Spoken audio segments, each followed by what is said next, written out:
Call of Duty has been plagued by cheaters for the longest time, and even Black Ops 6 had its fair share during the beta weekends. But Activision has finally stepped up their game with the latest updates to the Ricochet anti-cheat system. Cheaters are going to be caught and banned faster than ever before, allegedly.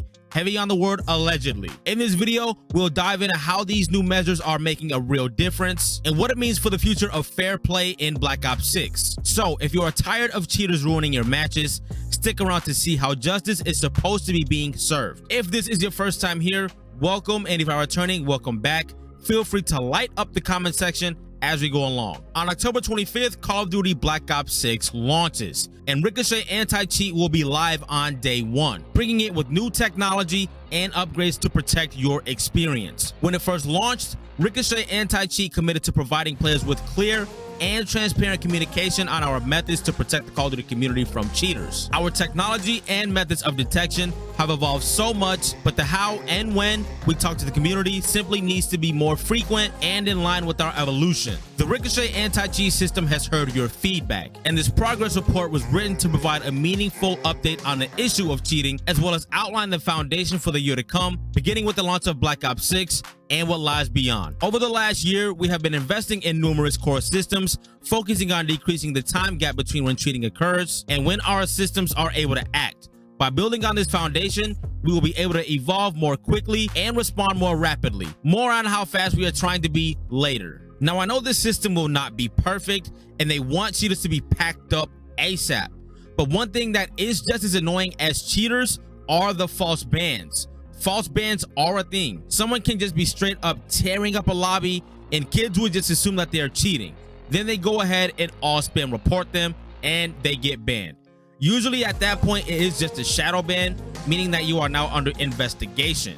It will most likely be in lobbies with other cheaters, or maybe folks who have violated some other kinds of TOS. But that is a big problem, and I hope developers get that ironed out as well. The number one thing both we and you care about is not losing another match to a cheater. A lot has been put into Black Ops 6 to upgrade security, but here's the goal we're targeting. We want to catch and remove cheaters within 1 hour of them being in their first match. This metric is called time to action, and we will be monitoring our progress internally and building technology to drive this number down. During the Black Ops 6 beta, our team was live testing a lot of its new tech to try and achieve this goal. Weekend 1 was a stumble. In the past, we've used data from console players during beta weekend 1 to train our test systems. Put simply, even though we love our friends who game on PC, it's nice to have a weekend to stress test systems without the risk of cheaters. Since we had to protect the game without those stress tests, our new technology was so eager to catch cheaters that it came in a little hot. When we recognized those errors, we immediately made adjustments to the correct course in service of our new time to action milestone. Cheaters were able to complete around 10 multiplayer matches during weekend 1 before being removed.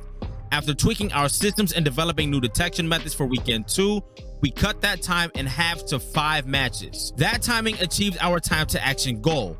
In fact, 25% of all weekend 2 bans happened during the first match a cheater ever played. But removing someone after they cheat isn't perfect, so we are ramping up detections to try to stop even more cheaters before they load into a game. During the beta, we stopped over 12,000 confirmed cheating accounts before they ever saw the inside of a match. This is some cool stuff here, and I am sure this is not easy work whatsoever by the developers, but that number 12,000 is just insane to me. While the exact number of players hasn't been officially disclosed, the Black Ops 6 beta set several records for the Call of Duty franchise. It had to be the highest total number of players, the most hours played, the most play time per player, and the most matches played compared to previous betas. But 12,000 is a bigger number than it sounds. Now, I am not super savvy when it comes to numbers and even statistics. I actually failed math twice in high school, fun fact. So take this with a little bit of a grain of salt. This means there's approximately a 12.4% chance of encountering at least one cheater in a lobby of 12 players if the total player base is 1 million. The actual percentage will vary based on the total player base, but that's just a number that I threw out there. That being said, that is far too much cheating. Not to mention, that's only the cheaters that weren't able to make it into games. So the percentage is higher than that. If I had to guess, at least 20% of the Call of Duty community has been cheating for the last few years. There's no way to really know though, but let's keep it pushing. So a few adjustments that developers have made to their system are an updated version of the kernel level driver. Note, all features in the October 25th update will protect any title that uses the driver, including Warzone. All mitigations including damage shield, disarm, splat, hallucination, and others will be live. New machine learning detection models to analyze gameplay to combat aimbots. Upgrades when ranked play launches, which includes continuous examinations to determine if the leaderboard placements are accurate. More on ranked play updates in the future blog closer to the mode's launch. For Call of Duty Warzone specifically,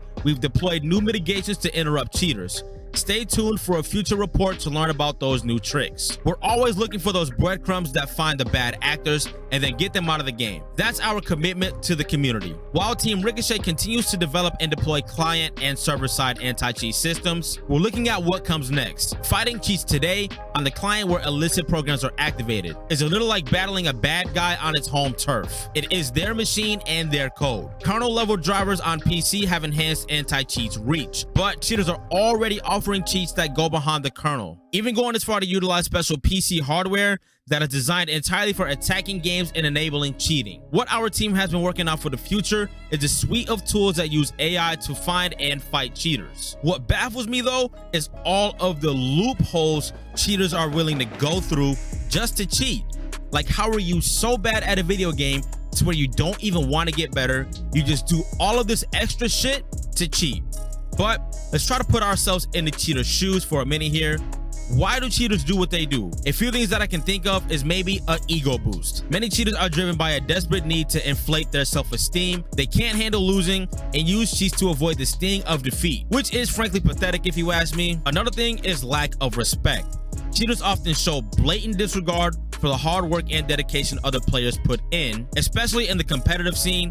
They prioritize their own success over fair play, which is incredibly disrespectful. Another one is they might not be able to handle competitive pressure. Some players cheat because they are overly competitive and can't stand the idea of someone being better than them. This aggressive need to win at all costs is just sad. Another thing is the anonymity. The anonymity of online games gives cheaters a false sense of security. They believe they can get away with their dishonest actions without facing real consequences. Next is psychological needs. Cheating can also be a way to fulfill unmet psychological needs, such as the need for autonomy or relatedness. It's a twisted way to feel in control or connected, which is disturbing. It's frustrating to see how these individuals ruin the gaming experience for everyone else. They undermine the integrity of the game and the community, all for their selfish gains. If you cheat in a video game, that says a lot about your personality outside of the video game. I'm just gonna leave it at that. Today, cheaters can run and hide, but a trail exists. What if that trail disappears? This is what the team has been working on. Cheat developers can't hide player behavior, how people play, the legit, the phony, the good, and the bad. Gives us information, and we use that to build ways to pick those bad folks out of the lineup. We already have data from cheaters, but to help build out profiles for those god tier players, we examine the data from the Call of Duty League, where every match is recorded and every stat is preserved. There's more in progress around what we're doing with AI beyond behavioral models, and as work continues, we'll share what we can. Cheating is a frustrating issue across the industry, but our goal is to get bad actors out of our game as fast as possible. Our North Star is within 1 hour. We've had a lot of wins over the years, taking down several cheat developers completely, shutting out third-party hardware, flinging cheaters toward the ground at match speed, but we know those wins don't make you feel any better when you get beamed by a cheater from across the map. We can't tell you cheaters will disappear forever because of the tech we are preparing for launch, but everyone at Team Ricochet will use every tool we can to keep fighting to deliver a fair and fun experience for you. And if the right tool doesn't exist, we'll make it ourselves. Anti-cheat is a constant effort, and we are always working to stop and thwart the efforts of cheaters. It's an effort we're deeply committed to through and through. Keep an eye out for updates in the future progress reports and across social media, particularly COD updates on X, formerly known as Twitter. All that being said, hopefully this can be a good year of COD with minimal cheaters in the mix. What's your take on the steps that Activision and Treyarch are taking? Do you think they'll crush this idea, or do you think it'll be just like the last couple of years? Let us know down below. If you made it to the end of the video, thank you for sticking around. I'll drop 2 more videos for you on the screen right here. Thank you all for your time. All y'all take care, and I'm out.